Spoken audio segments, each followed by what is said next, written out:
में प्रवासी मजदूरों ने दिखाया हौसला, घर पर ही शुरू किए रोजगार। 16 प्रवासी मजदूरों ने मिलकर शुरू किए हैं पेवर बनाने का काम। पहले सभी मजदूर कश्मीर के श्रीनगर में रहकर पेवर बनाने का काम करते थे। कोरोना के चलते हुए लॉकडाउन में सभी काम छोड़कर अपने घर आ गए हैं।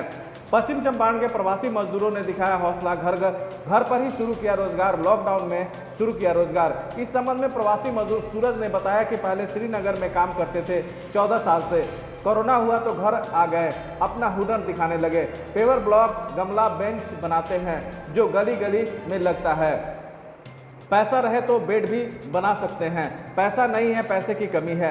सर से अनुरोध है कि पैसे मिले तो अपना हुनर अच्छे से अच्छे दिखा सकते हैं। इस काम को शुरू करने में फिलहाल 10 लाख रुपए चाहिए ताकि अपना हुनर अच्छे से अच्छे दिखा सकेंगे। जिला प्रशासन से मदद मिलती है और मिली है और भी अनुरोध है कि लोन दिलाए ताकि और अच्छे काम कर सके। 16 लोग काम करते हैं। इस प्रोडक्ट का गली आंगन में भी इस्तेमाल होता है। बेतिया के प्रवासी मजदूर अपने हुनर का इस्तेमाल अब घर पर भी शुरू करने लगे हैं। ये सभी मजदूर गौनाहा के माधोपुर बैरिया गांव के रहने वाले हैं। दरअसल ये सारे प्रवासी मजदूर कश्मीर के श्रीनगर में पेवर बनाने का काम करते थे। पिछले 14 सालों से ये सब वहीं पर रहकर मजदूरी करते थे। कोरोना के चलते लॉकडाउन में इनके काम धंधे बंद हो गए, लिहाजा सबको अपने गांव आना पड़ा। सामने रोजी रोटी का संकट देख मजदूरों ने अपने घर पर ही पेवर बनाने का काम शुरू कर दिया। पेवर छोटे पत्थरों और सीमेंट से बनाया जाता है, जिनका इस्तेमाल आमतौर पर एयरपोर्ट, रेलवे प्लेटफॉर्म और पार्क में लोगों के चलने के लिए होता है। ये मजदूर न सिर्फ पेवर ब्लॉक, बेंच बनाते हैं बल्कि बेंच, गमले और बाउंड्री वॉल भी बनाते हैं। पर इनके हुनर के आगे आर्थिक परेशानी सामने आ रही है। वैसे प्रशासन ने 2 लाख का आर्थिक मदद पहुंचाया तो है, लेकिन इसके लिए काफ़ी नाकाफी साबित हो रहा है। ये काम कब से शुरू किए हैं आप? सर ये काम तो इसी लॉकडाउन में शुरू किए हैं। तो लॉकडाउन लग गया तो हम इससे पहले श्रीनगर में काम कर रहे थे। तकरीबन 14 साल से वहाँ पे काम कर रहे थे, ये सब चीज़ बना रहे थे वहाँ पे। उसके बाद ये कोरोना आ गया तो हम आ गए यहीं पे, यहीं पे अपना हुनर दिखाने लगे। यहीं बाढ़ जनित आपदा से पीड़ित परिवारों का घर घर की समस्याओं को ले जानकारी, कही बेतिया नव सभापति गरिमा शिकारिया। बेतिया नगर परिषद की सभापति सह भाजपा नगर निकाय प्रकोष्ठ के प्रदेश सह प्रभारी गरिमा देवी शिकारिया के सौजन्य से उनके सहयोगी और पार्टी कार्यकर्ताओं के द्वारा मझौलिया के कई बाढ़ पीड़ित परिवारों में राहत सामग्री का वितरण की शुरुआत की गई। इससे पूर्व श्रीमती शिकारिया ने कार्यकर्ताओं और समाजसेवियों के दल को रवाना करते हुए कही कि जैसे बाढ़ प्राकृतिक आपदा से पीड़ित परिवारों के प्रति सहयोग और सहानुभूति हम सबकी एक सामाजिक जिम्मेदारी है। राहत सहायता एक एक परिवार को उपलब्ध कराने के बाढ़ जनित समस्याओं से उत्पन्न आपदा से पीड़ित परिवारों में घर घर जाकर उनकी समस्याओं की जानकारी लेना भी आप सबकी महती जिम्मेदारी है। उन्होंने कहा कि चूड़ा, गुड़, बिस्कुट, मोमबत्ती, माचिस आदि घरेलू उपयोग के सामान आदि उपलब्ध कराने से रोज की जरूरत में कुछ मदद मिलेगी। इसके बाद गांव में रवाना हुई टीम ने भाजपा नगर निकाय प्रकोष्ठ के प्रदेश सह प्रभारी के निजी कोष से मझौलिया प्रखंड के परसा पंचायत के डुमरी गांव और मोहदीपुर पंचायत के बसरा गांव में बाढ़ पीड़ितों की राहत सामग्री वितरण किया गया। इस कार्यक्रम में यूथ ब्रिगेड के अध्यक्ष रुपेश सिंह, भाजपा जिला मंत्री मनु बाबू कुशवाहा, सांसद के पूर्व प्रतिनिधि राकेश कुशवाहा, वरीय भाजपा नेता संजय सिंह, आशुतोष गुप्ता आदि वरीय भाजपाई नेताओं ने बाढ़ पीड़ितों की सेवा की। पश्चिम चंपारण के लौरिया प्रखंड के बसवरिया पराउटला पंचायत के बनकटवा गांव में बाढ़ पीड़ितों और विश्वव्यापक कोरोना महामारी में घर आए मजदूरों की मदद के लिए आगे आई मेरी अडलिन। बाढ़ की त्रासदी और कोविड-19 महामारी झेल रहे लोगों के बीच राशन वितरण करने के लिए राजकीय +2 उच्च विद्यालय कुमारबाग की शिक्षिका सह समाजसेवी सुश्री मेरी अडलिन जिले के लौरिया प्रखंड के बसवरिया पराउटला पंचायत के पीड़ितों के बीच पहुंची। सुश्री मेरी अडलिन ने इस संबंध में बताया कि लोगों के बीच उन्होंने सूखा राशन, खाद्य सामग्री, चूड़ा, बिस्किट, चीनी आदि का वितरण किया है।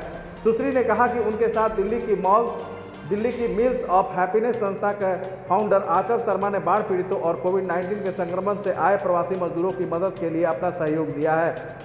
उन्होंने कहा कि सूखा खाद्य सामग्री के अलावा प्लास्टिक जाजिम की आवश्यकता की सामग्री वे बाढ़ पीड़ितों की उपलब्ध कराएंगी। उन्होंने यह भी कहा कि वे लोगों के बाढ़ में मदद पहुंचाने के साथ साथ उन्हें कोरोना से बचाव हेतु मास्क के इस्तेमाल, हाथ धोने और सोशल डिस्टेंसिंग के बारे में भी जागरूक करती हैं।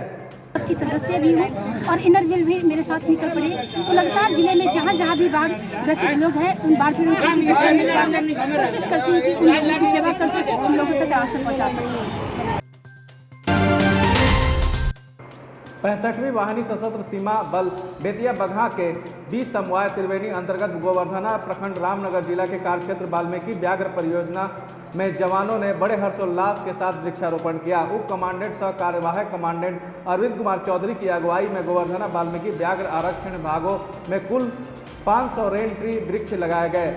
आज 65वीं वाहिनी ने कुल 16,500 बाल वृक्ष लगाने का संकल्प लिया है।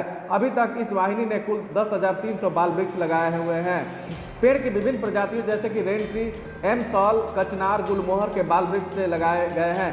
20 समवाय त्रिवेणी अंतर्गत गोवर्धना के कंपनी कमांडेंट उप निरीक्षक सह सामान्य शशि कपूर ने जवानों को संबोधित करते हुए कहा कि हम सभी के जीवन में वृक्षों का बहुत महत्व है। सभी प्रकार के पेड़, वृक्ष, पौधे यह सदैव हमारे लिए उपयोगी है। वृक्ष मनुष्य के जीवन में महत्वपूर्ण भूमिका निभाते हैं। वृक्षों की वजह से मनुष्य को बहुत सारी चीज़ें प्राप्त होती है, जैसे कि फल, फूल, भोजन, जड़ी बूटी, रबर, गोंद और लकड़ी के रूप में ईंधन प्राप्त होता है। वृक्ष यह अन्य प्रकार के पशु पक्षियों का निवास है। सभी पक्षी वृक्षों पर अपना घोंसला बनाकर रहते हैं और पशु भी निवास है। जिस तरह से मनुष्य को रहने के लिए घर की आवश्यकता पड़ती है, उसी तरह जंगल या वन में सभी पशु पक्षियों का घर है। बाढ़ विभीषिका को रोकने और मिट्टी को उर्वरक बनाए रखने में वृक्षों का अमूल्य योगदान है।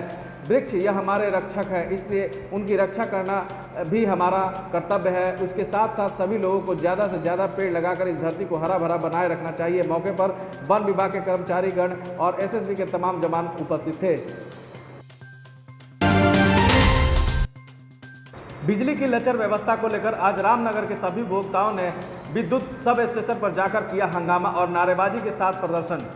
ग्रामीणों ने आरोप लगाया कि नगर में 24 घंटे में महज 4 घंटे मिल रही है बिजली आपूर्ति। बीते करीब 15 दिनों से बिजली की किल्लत से परेशान है नगर के उपभोक्ता। आज सुबह से ही विद्युत सब स्टेशन पर और उपभोक्ता कार्यालय पर जाकर जमकर हंगामा भी किए। सभी प्रदर्शनकारियों का कहना है कि गर्मी व उमस काफ़ी बढ़ गई है, जबकि विद्युत विभाग के द्वारा लगातार बिजली की कटौती की जा रही है। पहले जहां 24 घंटे में 20 से 22 घंटे तक बिजली मिलती थी और आज यह आपूर्ति 24 घंटे में महज 4 घंटे ही मिल रही है। तारीख को पिछले महीना 9 तारीख को मैं 2 घंटा के लिए डिस्टर्ब था और उसके बाद मेरा सही हुआ। कौन सा केवल बता रहे थे और एक चीज था कि बाबू यहाँ का लोग रो रहा है। पहले आप एक पुलिस का समस्या ये बोलिए जो एक नशे में धुत पड़ोसी युवक ने नाबालिग के साथ रेप का किया असफल प्रयास। रंगे हाथ धरा युवक को धुनाई के बाद पुलिस को सौंपा ग्रामीणों ने। पीड़ित बच्ची के पिता ने दर्ज कराई एफआईआर। पास्को एक्ट के तहत युवक को भेजा गया जेल। पश्चिम चंपारण के मझौलिया थाना क्षेत्र के एक गांव में शुक्रवार की रात 3 वर्षीय नाबालिग दूधमुही बच्ची के साथ पड़ोसी युवक ने नशे के हालत में दुष्कर्म का असफल प्रयास किया। पीड़िता के चिल्लाने पर परिजनों ने रंगे हाथ उक्त युवक को पकड़ लिया और धुनाई के बाद मझौलिया पुलिस को सौंपा। थानाध्यक्ष कृष्ण मुरारी गुप्ता ने बताया कि आरोपी युवक प्रदीप कुमार को पीएससी में प्राथमिक उपचार के बाद जेल भेज दिया गया। उन्होंने बताया कि आरोपी युवक के खिलाफ नाबालिग लड़की के पिता ने आवेदन दिया है। उक्त आवेदन के आरोप में पास्को एक्ट के तहत मामला दर्ज कर आरोपी को जेल भेजा गया है। वहीं किशोरी को मेडिकल जांच के लिए शनिवार के दिन जीएमसीएच बेतिया भेजा गया। जेल भेजा गया युवक इंद्रजीत साहनी का पुत्र बताया गया। थानाध्यक्ष गुप्ता ने बताया कि उक्त युवक पूर्व में भी शराब पीकर मारपीट करने के मामले में जेल जा चुका है। वाल्मीकि नगर के लक्ष्मीपुरम पूर्वा पंचायत के नहर टोला में एसएसबी और गूंज संस्था के तत्वाधान में बाढ़ पीड़ितों के शिविर के माध्यम से राहत सामग्री वितरण की गई। वाल्मीकि नगर थाना क्षेत्र के अंतर्गत लक्ष्मीपुरम पूर्वा पंचायत के नहर टोला में 21वीं वाहिनी एसएसबी और गुंज संस्था के सौजन्य से शनिवार को शिविर के माध्यम से बाढ़ पीड़ितों की राहत सामग्री का वितरण किया गया। वहीं स्थानीय नहर टोला के 135 बाढ़ पीड़ित परिवारों के बीच राहत सामग्री बांटी गई। इसके पूर्व भी बाढ़ पीड़ितों को एसएसबी और गुंज संस्था के सौजन्य से यह पुनीत कार्य को किया जा चुका है। वहीं 21वीं वाहिनी के एसएसबी के निरीक्षक अमित कुमार ने बताया कि पिछले कुछ हफ्तों से नेपाल क्षेत्र में भारी बारिश के कारण गंडक बराज के जल स्तर में बढ़ोतरी से तराई क्षेत्र में बाढ़ आने से कई गाँव बहुत ही ज़्यादा प्रभावित हुए थे। इन बाढ़ पीड़ित लोगों की आई मुसीबत में एसएसबी के जवान एक देवदूत बनकर सामने डटे रहे। बाढ़ के समय रात हो या दिन रहे बाढ़ पीड़ितों की हर संभव मदद की एसएसबी के जवान। तो वहीं गुंज संस्था भी बाढ़ पीड़ितों की मदद करने में पीछे नहीं हटी, आगे आकर एसएसबी के साथ उनकी मदद की। लगातार हफ्तों से एसएसबी और गुंज संस्था द्वारा बाढ़ पीड़ितों की मदद की जा रही है ताकि उन्हें सहूलियत मिल सके।